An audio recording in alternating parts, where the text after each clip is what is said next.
Hindi kayang bilhin ng salapi ang ating prinsipyo na paglingkuran ng Diyos at ang ating bayan. Wala tayong flood control.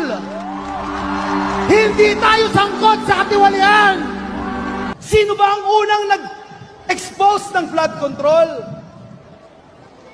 Sino ba ang unang nagsabi that there is 1.44 billion pesos a day budget of the government sa flood control?